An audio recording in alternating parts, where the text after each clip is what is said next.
In today's show, we're previewing the Trailblazers season opener against the Sacramento Kings, and host of Locked On Kings, Matt George, joins the program as we get you ready for everything you need to know about the opening game of the NBA season. It's here. Welcome to Locked On Blazers. Let's get into it. You are Locked On Trailblazers, your daily Portland Trailblazers podcast. Part of the Locked On Podcast Network. Your team every day.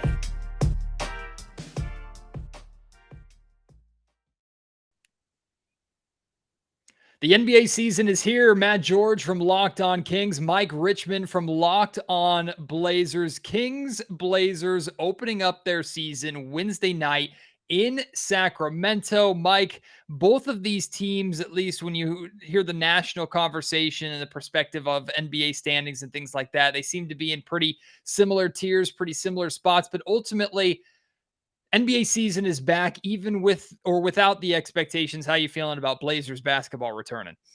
Well, I'm excited to watch NBA basketball for sure. That part is fun. I enjoy this stretch. To be totally honest, I've watched the Blazers in preseason and they look pretty bad. So I'm interested to see what it's like when the games count, when they're playing fourth quarters for real, when you can stretch 37 minutes out of Damian Lillard if need be, when you're struggling, those type of things. But I would say the early returns are not particularly promising. Whereas in, about 1,000 miles south of here, maybe 900 miles south of here, the Kings do what they do and they go undefeated in preseason. One of the great October basketball franchises in the world. I bet you're pretty positive about where the Kings are, I would guess, after the exhibition season. Well, we're feeling good. I made the joke, but it's also kind of true. Like the Sacramento Kings might be the greatest franchise in the NBA in games that don't actually count. Like they're two-time Summer League champions, and they went undefeated in preseason last year and this year. So Yeah, they're preseason hot. basketball. I mean, hey, if it doesn't matter, the Kings are all in on those games. But I mean, maybe that makes Blazers fans feel a little bit better too. You had a crappy preseason, but maybe you can learn from that and turn that around versus the Kings have a good preseason, maybe bring some swagger into the regular season, get punched in the mouth and go, oh, wait, crap, we're the Kings. We haven't won in 16 years. How much does the we haven't won in 16 years weigh on the fan base, weigh on like how big of a weight is that this season? It's significant. I mean, the last season was, and I was on record saying multiple times, last season was my least favorite season, probably the most difficult season for me and for a lot of Kings fans to get through, period, because expectations were so high and that team was just absolutely abysmal.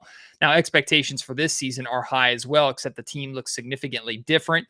Mike Brown seems to have brought in a change of culture. Of course, all of this hasn't been truly tested yet, but the belief is that, okay, something is really different here. It's not like, okay, we're hoping these returning players can figure it out together when it hasn't worked 3 or 4 years. Now you have a couple of returning players or big returning names like De'Aaron Fox, Harrison Barnes, and you've added, I still consider Domantas Sabonis new, even though Yeah, he he's was new. at the trade deadline. Kevin Huerter, Malik Monk, these pieces that can help space the floor, defensive pieces as well that you've added, a defensive-minded head coach with a championship pedigree from Golden State and even in his time in Cleveland. So there's a lot of reasons to feel like this can be different, but there's also a lot of people here in Sacramento, Mike, who are, I'll believe it when I see it type thing. So obviously Sabonis, I mean, I don't, to me, he's taken over the mantle as the Kings' best player. I don't know if that's like how it works with the sort of De'Aaron Fox hierarchy there, but how much does a full season of Domas excite you? And like, what do you think where do you think he takes them with what he brings? Well, Domantas Sabonis doesn't just open up the game for De'Aaron Fox, which we saw right away. Like Right. De'Aaron from the trade deadline last year on, before he finished the end of the season, kind of out with injury, he went from his low 20s averages to averaging almost 30 points a game. Now there are some outliers there as well. He started shooting over 40% from 3-point range. That's definitely not sustainable for De'Aaron. We wish it was, but it's not. Maybe. But the reality is Domantas Sabonis is, and we heard this consistently throughout training camp, Sabonis is just really easy to play with because if you cut, he'll find you. He's a He's great not passer. Yeah. selfish. He can score. He'll rebound. but he loves to pass, loves to find his open teammates, can get his own shot when he needs to, and we're keeping a close eye on his ability to space the floor. He's been working a lot on his three-point shot over the offseason, so we'll see if that actually translates to help the floor spacing. But Sabonis seems like someone that everybody's really happy to play with, and I think 82 games of that, knock on wood, he's able to play 82, and De'Aaron's able to play close to 82. I think can be a really big difference maker for the Kings. But Mike, when I look at the Blazers roster and you see Damian Lillard there, and you think, okay, as long as Dame is there, there's a chance because of just how good Dame is. But the pieces that surround him, like I'm really interested in Shaden Sharp. I'm really interested in Gary Payton III. Like there's a lot to like about the Blazers roster. Jeremy Grant as well, who is a name connected to Kings and rumors a lot of the last couple of off seasons. But then when I saw them in person in preseason, it just looked disjointed. It looked like, okay, we haven't figured it out yet, and maybe we have a long way to go. Yeah, they looked Matt, they looked so bad in that game against Sacramento. They looked like that was I've spent the last couple off seasons being like in the preseason, they've struggled the last two. They're the anti-Kings, right? They've struggled in the last two preseasons. Chauncey Billups has never won a preseason game against an NBA team. Which in the past, I would say largely meaningless, right? Like the exhibition season doesn't matter when you have like when your best player's in his 30s, like it just preseason doesn't matter. Like Damian Lillard's going to play when the games count. He'll go get it. And I'm not worried about him. Last year, they're really bad in the preseason and immediately carried over. And so I was like, this year, I'm going to pay more attention to the preseason. I'm going to put more stock into it. And that game against the Kings was like, okay, this team might be bad. Like that was the first moment where I worried. The flip side of that is that the games don't matter. And that they did look disjointed. I think that's a good observation by you. They just didn't look connected on offense. It's like maybe this team isn't ever going to be good on defense just because of the personnel, but the idea is that they're still going to be a really good offensive team, and they didn't look like that. And I think that's the concern, right? But to your point, like Jeremy Grant's the best forward that they've had since LaMarcus Aldridge left. He's a big upgrade there. When GP2, when Gary Payton II is healthy, he's going to miss the first couple weeks of the season with an injury. But when he's healthy, that's a really good defensive player that they can add to the mix, which allows them. It's like a cascading effect of having less crappy defenders on the court. You have one guy that helps, then the guy who was out of position, was Josh Hart, who's being asked to do a little bit too much. He slides down responsibility. It helps across the board to upgrade the personnel there. I think, they've made some additions, Josh Hart in there too, some additions that help their defensive woes. You think that Dame gets right. You think that Anthony Simons, who is at least has shown to be a really good offensive player in moments, that they can get there. But my concern with them is their strengths haven't been their strengths, which we saw in preseason. So I think this is like a good juxtaposition. Is this a team that looks hopeful with some new parts that say, hey, the preseason matters, we're on the right track, our coach is roaring in the press conferences? Or is this like, the team that needs to kind of find their footing? And I think that's why game one is an interesting test for both these teams. Yeah, I think I said Gary Payton III, and I'm so used to having thirds here with the Marvin Bagley III in Sacramento. So GP2 is the actual correct his correct name. I bet there's a GP3 out there somewhere. I bet. I don't know if Gary has kids, actually. We'll have to wait and see on that one. But, my expectation going into this game, Mike, and I've been saying this a little bit on Locked On Kings, is like the Blazers aren't as bad as they looked in preseason. And my concern is, and this is maybe the wounded kind of Kings mindset, is the Kings walk into this game with a swagger of, we just beat this team easily at home while not playing our starters and our main guys bulk minutes. Okay, this will be a piece of cake. And that's when Dame and Jeremy Grant and they figure it out. These games matter. So it's like, okay, dress rehearsal is over. Now you actually have to perform. That's when these guys shine their brightest, and the Kings get caught napping a little bit, and suddenly they're reverting back to their old bad habits. So I don't know if that lends more of an optimistic viewpoint to the Blazers fans heading into this game, but the Kings are very susceptible to maybe not taking, and hopefully Mike Brown can change this culture, but in the past, the Kings have not always taken opponents that they think they're better than seriously, and it's costed them. Yeah, I mean, with all due respect, I think most of the NBA is like, yeah, maybe the Kings will be bad. I think that's been, we're talking a decade of like, Yeah, maybe the Kings will be bad. I think that's a safe bet that outside of the market that other teams are like, you know what? They might be a little bit better, but I think we can get this one. You mentioned Shaden Sharp, and I want to ask you about Keegan Murray. Let's talk young guys in the second segment. But first, you play Prize Picks, man. You mess around with Prize Picks. I do. I play Prize Picks. I think it's the best way to play daily fantasy basketball, in my opinion. There's just so much to manage normally with daily fantasy basketball that Prize Picks makes it so much easier. Plus, going against the house, going against the Exactly. lines, the computers, without having to worry about those sharks online. That's a big difference for me. Yeah, I use the app. You can also go to prizepicks.com. The app's super simple, super easy. You can make your pick. You're picking, between 2 and 5 players on your ballot each night, and you can make multiple selections. So you can do a whole bunch of them. I'm picking between 2 and 5 guys. I usually like 4. That's a sweet spot for me on the Prize Picks app. Super easy use, takes me like 60 seconds, and then super quick to get your money. Once I'm right that Anthony Simons hits his over on the points, I'm getting my money in less than 24 hours. I've really enjoyed it, and I imagine that both of our listeners will enjoy playing it as well. I really hope the two of them cash in as much as they possibly can on the both Locked On Kings knowledge, the Locked On Blazers knowledge, and ultimately the maybe optimism or sometimes pessimism. You can take the under as well with some of the players that you choose. So maybe you take 2 or 3 Kings on a nightly basis and go, I know they're not having a good night, and just take the under on all of them. And even if it's a loss, you can still make money off of it. You can. And if you go right now to prizepicks.com or you download the app, if you are a new user and you sign up and you use the promo code locked on, they'll match your money up to $100 in your first deposit. You put in $100, they're giving you $100. Put in $50, they're giving you $50. So go take advantage today. Go to Prize Picks, download the app and use that promo code locked on. All right, Matt, I got other questions for you. We talked young folks. I didn't mention Shaden Sharp because I don't know if Shaden Sharp's going to play, but we'll talk about him in a moment. There is a rookie who's going to play in this game, though. Keegan Murray looks really freaking good. Why are you so excited, or are you so excited about Mr. Murray and the Kings? Well, I actually have to correct you because there's a good chance Keegan Murray will not be playing in this He's game. hurt?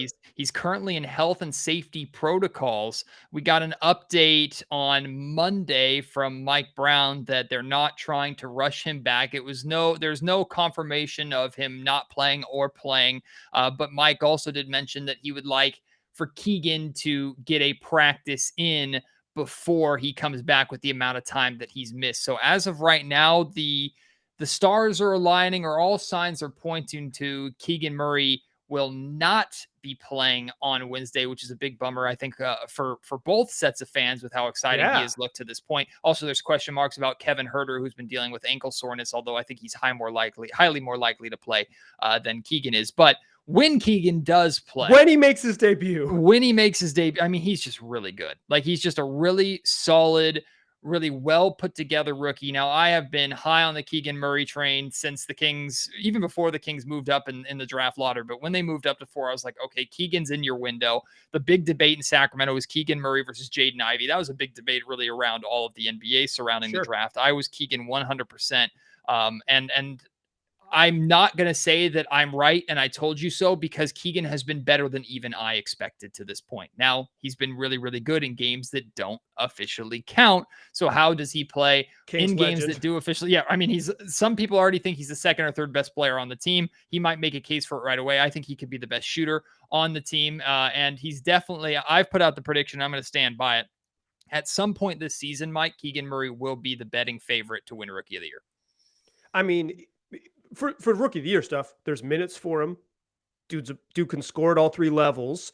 And there's minutes for him on a team that wants to be competitive. Some of the younger guys who maybe will be right in that mix are going to be on teams that are worse. And if you're on a team that wins a little bit more, you get the Evan Mobley bump, you get the Scotty Barnes bump of, obviously those dudes were awesome, but it's like, people start looking away from the Cade Cunninghams of the world and be like, yeah, that team sucks, which is like totally unfair to rookies. It's like not how Rookie of the Year should work. But I think the Kings being in that sort of play-in range with a dude who plays regularly, he's going to play a bunch, right? Like I think he's going to play maybe 30 minutes a night on this team, like a bunch. Yeah, the expectation is he's going to have a decent amount of playing time. We still have to wait and see rotational wise how Mike Brown is planning on using Keegan. He didn't start at all for the team during the preseason.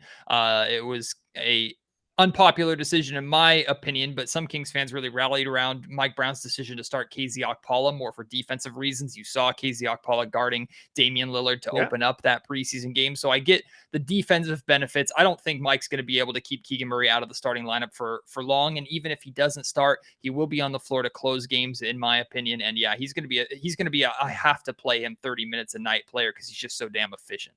Yeah, they don't have a ton of like KZ is a much better defender. The Kings are a little bit, and I can say this as expertise on bad defensive teams. They just don't have many good defenders on the roster, so it's like you got to play.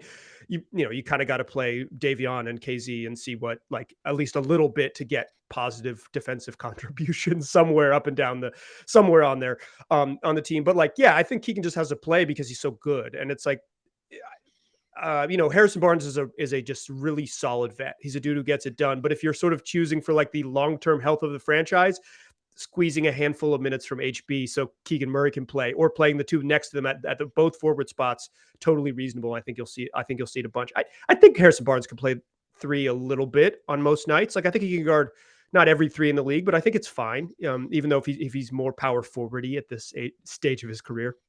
So I need your help because you said that you're not sure if Shaden Sharp is going to play, and that hurts my soul because when I was going through this draft process, I was very adamant that Shaden Sharp was not a good pick for the Sacramento Kings. Like I was like, I avoid like the plague. There's too many question marks. The Kings are not in a position to really take that risk. They're not a franchise in the position to take on all of those unknowns, take the surefire thing. Thankfully, they did in Keegan Murray. That being said, I, like so many others, are so intrigued by Sharpe. So like we have so many questions and maybe red flags with his whole draft process and what happened at Kentucky and all that. But then you see the high school mixtapes, you see the moments that he had at times during preseason, you go, this young man is really, really talented. So I selfishly want Shaden Sharp to play just to see him, Mike. So put a word into Chauncey Billups. Let's get him on the floor in this game. I got to be honest, Chauncey's not listening to me. He'll maybe listen to my question, but he's not going to listen to my input. So, Sharpe he profiles probably as a 3 at some point in his career, but he's 19 years old and he's 6'6" and skinny. Like, I don't think you can really put him at like a ton of minutes at small forward if you want to be a competitive basketball team. I mean, they just let him play a bunch. Like, who cares? But, with Damian Lillard and Anthony Simons, there's a lot of minutes already spoken for there at guard. Those are, that's 70 minutes that you already have kind of spoken for. If Josh Hart's going to play even a single second at 2 guard, you got to play him there. Seems like Keon Johnson is ahead of Sharpe in the pecking order, second-year player who they acquired last year at the trade deadline, because he's more point guardy and can handle the ball a little bit. If Gary Payton is healthy, he's not going to play in game 1. But if Gary Payton is healthy, Shaden Sharp's probably just out of the rotation, just by this virtue of how it works. Or you have to like get him in there, right? Like you have to make a choice. We're going to go small. We're going to play. We're going to get the rookie in there. So Justice Winslow's not going to play, or whatever. The back half of the rotation is going to look a little different because they're making a specific choice to play him. But if you're just like playing your best dudes, you're probably not playing Sharpe. That said, on night 1 with no Gary Payton, I think Sharpe is like your 9th or 10th guy. And depending on what the Kings do and how big the Blazers need to stay, because the Blazers have been getting just crushed on the glass, just crushed. And you leave like Sabonis in the game still will murder you on the offensive glass. That's a nightmare. So like they might need to go bigger, which means that Sharpe wouldn't necessarily have a spot in the rotation naturally. That said, I want him to play every night. Like the Blazers the Blazers do not look competitive enough where you can say, hey, let be patient, let him stay behind the scenes and work on his craft and get there. Like if they were good, like if I thought this team was like a home court advantage type team, I'd be like, nah, listen, that's the plight of being a rookie on a good team is that you just don't get to play. They don't look very good. Play him, get him on the court. I'm with you. Like, you watch the high school mixtapes, you watch 6 minutes on YouTube and you're like, Yeah, I'm in. Like, this dude could be a star, and I want to see him play high level basketball. Like, he just hasn't played against high level basketball. I want to see him have to try to score on Davion Mitchell. I want to see him have to try to score on Malik Monk. Like, like not even like a really good defensive player, but like just a random NBA dude, like an NBA guard. I want to see him have to go get a bucket because we just need to see him more. I am, I'm not, he's not going to be in the Keegan Murray rookie of the year conversation because the minutes and the shots aren't there, but he has the talent to be one of the best players in his draft class without a question. Well, Mike, let's switch gears and let's talk about the play-in race and best and worst case scenarios for this team a little bit, because I've heard a lot of people say it's going to be Kings and Blazers really fighting for that 10th spot, that final Yeah. play-in spot. However, I get the vibe from both of us that if things go right, and I think there might be a little more optimism in Sacramento than Portland, which is crazy to think about. But if things go right, like 8, 9, maybe even 7, it's not unachievable for the this team. So my question to you is, like, what's the I guess the peak you think and the floor for this Blazers team, and how really intense do you think the battle is going to be between our two teams come that play in Western Conference standings time? Well, I think first, the important thing for both fan bases is none of the teams behind Portland and Sacramento have any interest in making the playoffs. Thank goodness.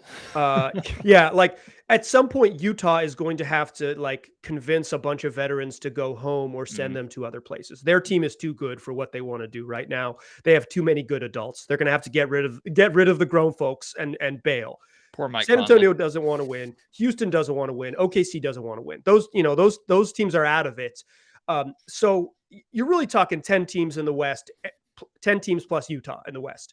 So I think the floor for both of these teams is like right in that range, right? Is that they're the bottom of the plan. If everything goes right for the Blazers, I think they win 45 games and they finish whatever that gets you, seventh in the West, maybe sixth, because it's going to be pretty crowded in there. But that would mean like best case scenario means 75 games of Jusuf Nurkic. Like he's available and Mhm. good because they just have so little depth in the front court. It means Damian Lillard as Damian Lillard, as the all NBA dude, like in the conversation for the best point guard in the league, not named Steph Curry, right? Mm. Like he has to be that good. It means Anthony Simons taking a step forward. It means Jeremy Grant, continuing to like being an answer on the defensive end, as well as continuing what he looks like a little bit in Detroit. All of those things. They need good health. They need specifically, they just need Nurk to play a bunch because they don't have many centers on the roster. All of that said, I think they're like a 45 win team. I think the floor is something like 35 wins. Like I think it could really fall out on them just because if Nurk misses a month, say he not even a month, bad sprained ankle, misses 12 days, right? Like, I'm going to have to take 2 weeks. I stepped on somebody's foot. It's basketball. It happens. That means Olivier Sarr and Drew Eubanks are your two centers. Mm. That's a big step down. Like with Mm. all due respect to those two gentlemen, that's not starting caliber centers. It's probably not even backup caliber centers in the league. They're just missing those parts. So I think they're pretty fragile. I think last year the Blazers felt pretty stale. They changed it up. They added some new parts, and now they feel fragile. They feel like their margin for error is just so slim. I'll flip it back to you. What's the best and worst case scenario for your Kings? What's funny is like that 44, 45, 46 range that you were saying, I think that's peak for Sacramento.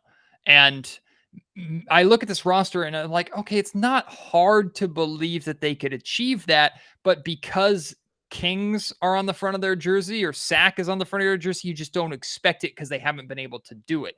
Realistically, I think this roster is a playoff roster in the West.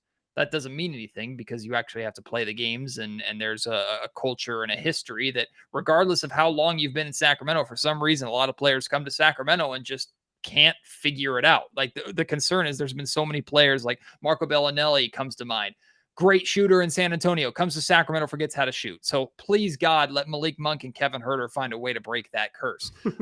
So 44, 45, 46 wins, I think, is around the peak for the Sacramento Kings. I just don't know how achievable that is.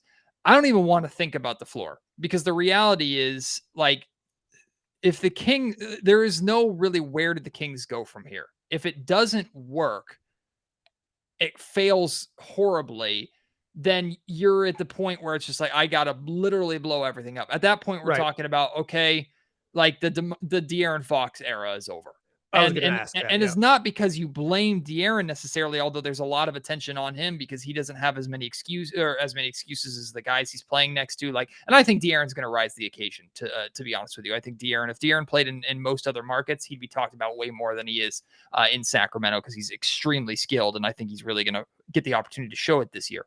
But like, if it doesn't work, the Kings go, okay, we've done pretty much the best we can with the cards that were dealt at the moment. We got to just blow everything up. And at that point, then you're looking at, I traded Tyrese Halliburton to for the Indiana Pacers for a year and some change rental of Domantas Sabonis. And boy, that's going to be something that maybe the Kings regret for a long time, in addition to the Marvin Bagley draft selection. So the floor for the kid, like the joke is, wait, who did they choose Bagley over? Just kidding. Stop it. We've moved on, damn it, Mike. We've moved on. Don't reopen old wounds. They're still bleeding enough in most of our hearts. But like, the joke is, in the year that so many teams don't want to make the playoffs because of this draft class and when absolutely, it's perfect. The Kings are like, yes, we're in, we'll take it type thing. It's perfect. And that might be honestly how it plays out. So if that's the case, then the odds are in the Kings' favor, because the idea of the Kings then outright tanking to try and get into that mix, to me, just it's not even fathomable. So I was going to ask you, Mike, is there a possibility, if the Blazers season, whether it's injuries or just the team sucks or whatever, if the season goes so bad, do the Blazers, you think, ever at any point turn their attention to that draft class, or because Dame is here, they just stick with what they got and figure out where they land? I think there is a chance that they do pull the plug at some point. Not, they did it last year, but it was like a confluence of things. Damian Lillard got hurt and had to have season-ending surgery. That helped, right? That helps because it makes the first domino fall. It's like, hey, Dame's not here. We're already going to be kind of bad. And then you get deeper into the season and you say, okay, hey, Nurk, remember how you had plantar fasciitis all season long? And he's like, I don't recall that. No. And they're like, no, but you did. And he's like, okay, fine, I'll leave. If you give me $70 million at the end of this. And then they, Anthony Simons has a knee thing come up and Josh Hart has a knee thing come up. It's like, but if you don't have the first domino, like if you don't have Dame out of it, you can't really pull the plug. So I think it's a little bit harder for him this year. I do think it's harder for him. But I think there's a chance that they're kind of naturally like 10th in the West. And then they look up and they say like, okay, well, the two teams above us right now are, I don't know, New Orleans and Sacramento. Let's let them have it. Like, let's let them have it. Let's do a stealth tank. And instead of playing Dame 34 minutes a night, let's play him 31 and see if we can lose those 3 minutes so bad that it works. I don't think they're a shut it down candidate, but they're certainly a like bail out, head the other way, pull the canoe out of the river type of team, just say like, let's walk this one because what's the point? But I will say that's going to take some convincing because Damian Lillard doesn't want to stink. Like, he's been pretty clear about that. And that might be the big difference, Mike, is I think we're going to see some elite tanking from some teams this year, especially at the bottom of the Western Conference. Like, we're going to see some of the greatest tanking tactics that maybe we've ever seen. I think OKC's already celebrating the fact that Shai Gilgeous-Alexander is starting the season on the bench. Poor Shai. Yeah. And unfortunately, what happened to Chet Holmgren over in OKC. So tanking is going to be something very, very interesting to follow because of the strength of this draft class. But Mike, I also wanted to get your reaction to this because this could be the purple Kool-Aid, the optimism flowing here in Sacramento, but because the Blazers have the best player out of these two teams, that's not debatable, right? Dame Lillard, not debatable. The Blazers have had significantly more recent success than the Sacramento Kings had, not debatable. I look at these teams for what they are right now. I look at the context of this season. I look at the trajectories of both teams and I say, okay, I think the Sacramento Kings are just right now better. Is that fair? Is that overreacting? Do the Kings still need to prove that compared to the Blazers, who maybe are in a rough spot now, but they have proved that in the past? Yeah, I don't think it's outrageous. Like, I probably disagree because I think top-end talent matters so much in the NBA. And I think the gap between Dame and Sabonis is pretty wide. And I think I guess it kind of depends on how much better you think De'Aaron Fox is than Anthony Simons. He's better for sure, but it's like, is it several magnitudes better. Maybe, yeah, maybe. So then the Kings catch up pretty quickly. Yeah, I really like what the Kings did this summer. I like Kevin Huerter. I like Malik Monk. I like the Keegan Murray selection. I think that they've got shooting and space around a really fun pick and roll tandem. I worry that this is one of the worst defensive teams in the league. Like, I think Sacramento might be one of the worst defensive teams in the league.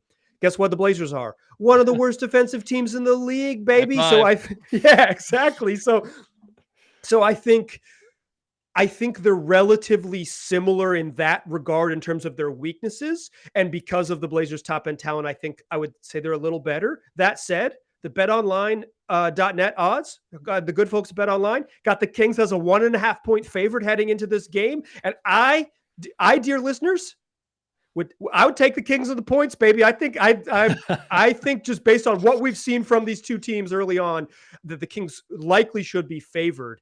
And yeah, I think these are very similar. These teams are in similar spots in terms of overall talent. I think for sure.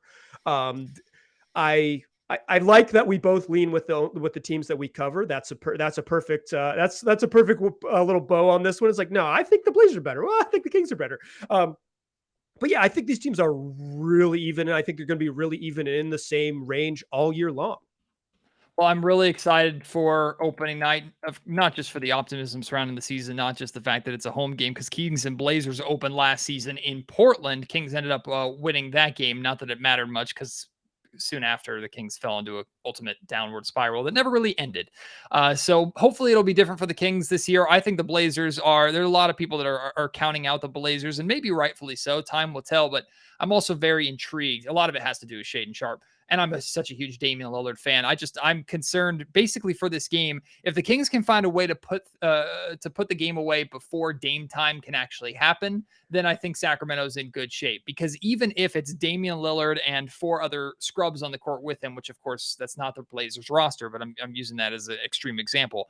If the game's within reach in the fourth quarter, we've seen Dame can do it himself. And when the Kings have their defensive concerns, even with maybe the prospect of Davion Mitchell guarding Dame or Casey Okpala guarding Dame, I still will take the guy that I've seen do it time and time again over the hope of better defense in Sacramento. So if the Kings can do what they did in the preseason game and kind of put it out of reach before it gets to that point, I really, really like their chances into this game. But if it's close, man, I might give the odd to Portland. I'm still picking the Kings to win, but I'm always going to be afraid of that wristwatch. Of the watch, man. Yeah, I hear you.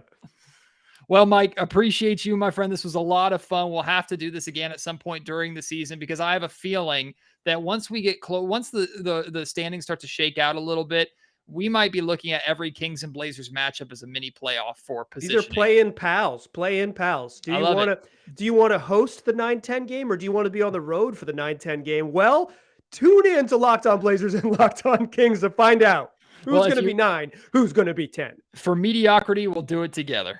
Awesome.